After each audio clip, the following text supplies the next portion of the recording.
الحمد لله رب العالمين الصلاة والسلام على خاتم النبيين وعلى آله وصحبه أجمعين أما بعد فأعوذ بالله من الشيطان الرجيم بسم الله الرحمن الرحيم قال الله تعالى في سورة بني إسرائيل قل ادعوا الله أو ادعوا الرحمن أيما تدعوا فله الأسماء الحسنى ولا تجهر بصلاتك ولا تخافت بها وابتغ بين ذلك سبيلا. Translation: Say to mankind, call unto Allah or call unto Rahman, whichever name you call upon. To him belongs the most beautiful names, and do not pray your salah in loud nor yet too low or quietly. Rather, follow a middle course between that. In the previous ayah, Allah subhanahu wa ta'ala spoke about bowing and prostration in humility and submission. Now, in that same spirit, Allah subhanahu wa ta'ala mentions calling upon Him through prayer and supplication. The point is that among God's name, pre-Islamic Arab idolaters were most familiar with Allah. They used to remember God by the name Allah, but were not familiar with the name Rahman. On the other hand, the Jews commonly used Rahman, and in Hebrew it was much the same as in Arabic.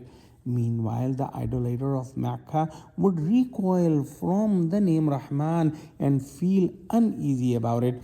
When the Prophet Muhammad ﷺ mentioned Rahman, they would say, Muhammad forbids us from calling upon two gods, yet he himself calls upon another besides Allah, this Rahman. The Jews on the other side wondered why the Prophet didn't mention Rahman as frequently as they did. This verse answers both concerns. Allah subhanahu wa ta'ala, both name Allah and Rahman are simply two names for the same one. The source of all perfection is Allah subhanahu wa ta'ala. Having multiple names and attributes does not mean there are multiple beings. One being can have many names. This does not conflict with the oneness or tawheed of Allah subhanahu wa ta'ala. God is one even though He has many beautiful names. As for why a certain name might be used more or less often, it is because all of God's names lead to the same purpose. Using any of His names fulfill the same intention. Different names and expressions don't change who Allah subhanahu wa ta'ala is. However, it is also true that every situation has its own appropriate tone and context.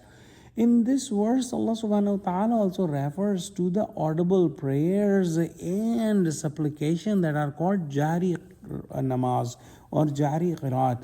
We are told that when reciting aloud, as in the Salah of Fajr, we should not shout excessively nor whisper so quietly that no one can hear. A balanced, moderate tone is preferred. It is reported that in Mecca, when the Qur'an was recited loudly, the idolater would hear it and then insult the Qur'an and the one who brought it. Because of that, the Prophet Muhammad ﷺ began reciting softly. This verse was revealed to guide him. Do not recite so loudly that those who mock will hear and abuse it, except when the goal is to openly convey the message. But also, don't recite so quietly that your companions can benefit. Choose the middle path, avoiding extremes. That balanced approach calms the hearts and prevents distress. Let's pray that Allah subhanahu wa ta'ala give us true understanding of Quran, connect us with the truthful people, make us steadfast on the straight path. Oh Allah, help Muslims, unite Muslims. Ameen. Wa akhiru da'wana alhamdulillahi rabbil alameen. Wassalamu alaikum wa rahmatullahi wa barakatuhu.